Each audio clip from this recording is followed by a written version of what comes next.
Hello everyone, this is Donnie and Jennifer, Country Homestead Preacher at Heritage Lake Homestead.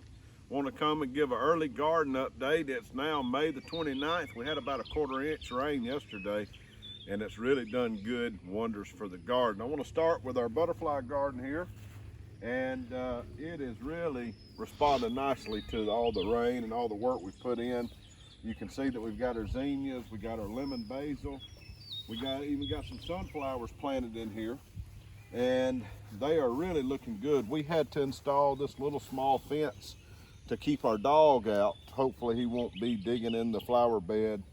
And again, this is just to bring in pollinators to make it look a little more attractive. And I tell you, it's really looking good. It is amazing what God's water does for a garden.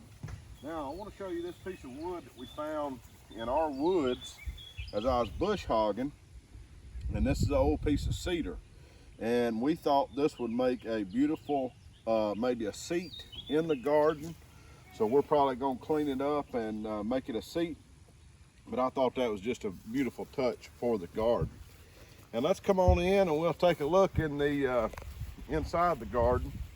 And you know, we're late to the punch, but we still believe we're going to be able to get everything in. So let's come in here, see what we got. You'll notice right away we've got our trellis. Our green beans, we've got 99% germination on the green beans. All of them but one came up, and eventually these green beans will grow over this trellis and it'll make a nice cover. You'll notice these two white boxes. Annabeth and Olivia made them for Jennifer for Mother's Day, and they made them themselves. Put them together, did the whole thing themselves, and I really think they did a good job on them. They really add a nice touch to the garden. Tomato plants are looking real good. Now, we went ahead and we're trying a little different tying method this year. On 2 rows, we have, of course, our trellises here, but on this row, we have put just string up, and we're going to be using tomato clips. As the tomato grows, we're going to clip it to the string, and we're just going to try it and see how it goes. We've never done it this way. We've done the weave method in the past, but we're trying it this way just to see how it goes, because these tomato plants, they get so heavy after a while that literally, I mean, they will be huge plants, and we may even have to utilize the fence at some point in time, just depending on how big they get. So everything's looking good. I tell you, it's really responding well. You can tell that we got some bell peppers right here. They are looking fantastic. And our green beans that we've got planted here, I mean, look down the row there. They have really come up nicely. You can see that we got our soaker hose down. Eventually we're going to go to some drip tape, but we wanted to wait till we got our big garden in order to put the drip tape in. But the green beans really look nice. I mean, the rain just did wonders. You'll notice over here our squash and zucchini. We don't have much, but they are really looking good. We haven't had any pest pressure yet, although we know it will be coming. You can see it's got some nice blooms on it. And then, of course, in our wicker method that we're trying, that's what these 4 boxes are here. And we've got some shishito peppers in the pots, as well as 2 bell peppers. And I can't remember if I explained this or not, but basically you take and you put bottles in the bottom of this container, and then you put soil, potting soil in on top of the bottles, and ideally the bottles fill with water, and the soil will wick up the water, and you're not supposed to have to water as often. Now, we're not experts, we're just trying it. There's tons of videos on it, so you ought to give it a try just to see if it'll work for you. And you notice this one, we've got a PVC pipe in. We just go through and we're going to add water that way. And we thought we'd try it just to see what happens with it, right? And you never know. Now you'll notice our cucumbers, and we got mixed results so far. We do have some cucumbers coming up. We never have been very good at cucumbers, but we've got a bunch planted. This whole row is cucumbers, and we're really hoping they come up. You can see that our peppers are doing real well. They really responded nicely. So the peppers is doing real nice. Now, one thing I didn't point out on the cucumbers is that we were using old seed, so that may be a factor in it. Now notice our sweet potatoes. Sweet potatoes doing real well. You'll remember when we first put them in, they were wilted real bad. They were shocked. Once we took them out of the buckets, put them in the ground, put the water to it, they really responded nicely. I want you to look how good they look now. You'll notice our shade cloth. In our shade cloth, we have we've got some broccoli, we've got some cabbage, and we got some collard greens. And what we've done this for, we had already started by seed these vegetables. Well, in the transition, normally when they'd be planted, they were still seedlings, or coming up, yeah, seedlings. So we put them in this shade cloth just seeing, well, maybe using this shade cloth, maybe we can get something out of it.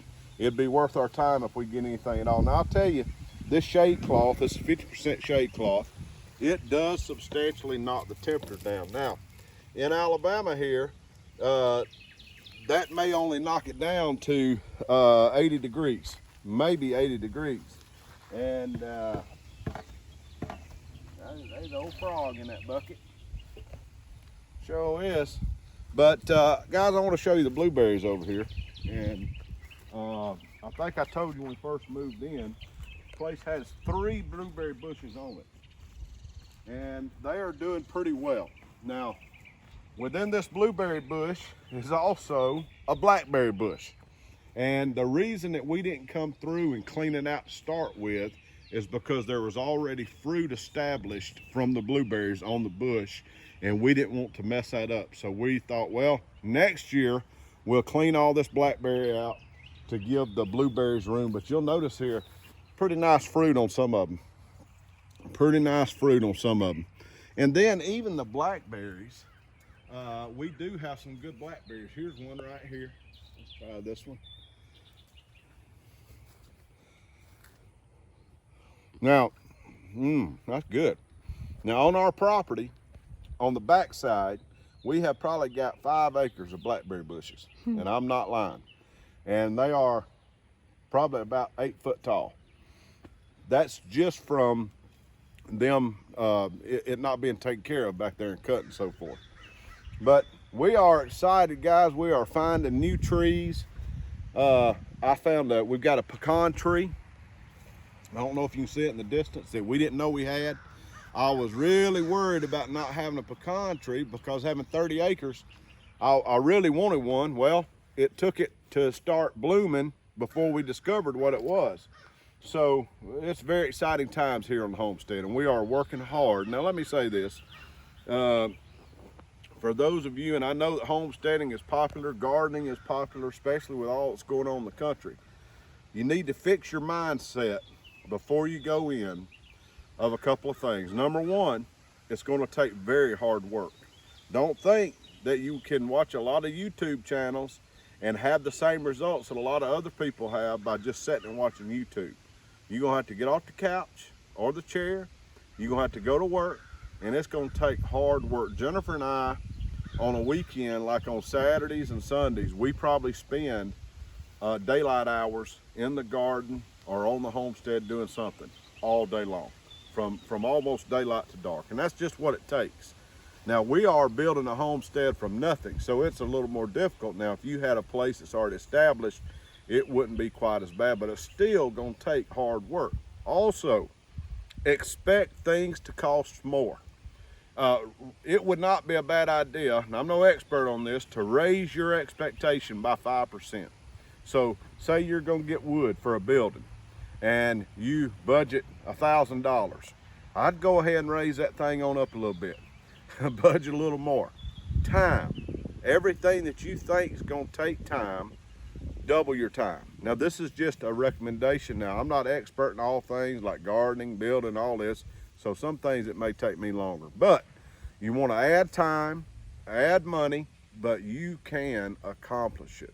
This garden that you see here, I know it's not the biggest garden in the world, but Jennifer and I and the kids together, we built this garden from nothing here and now it's going to be able to hopefully produce food. So guys, I want you to know you can do it. If we can do it, you can do it too. And remember, anything that you grow is from hard work, but it's also from the grace of the good Lord above. Thank you for watching this video. Let me know if I can help you. Bye-bye.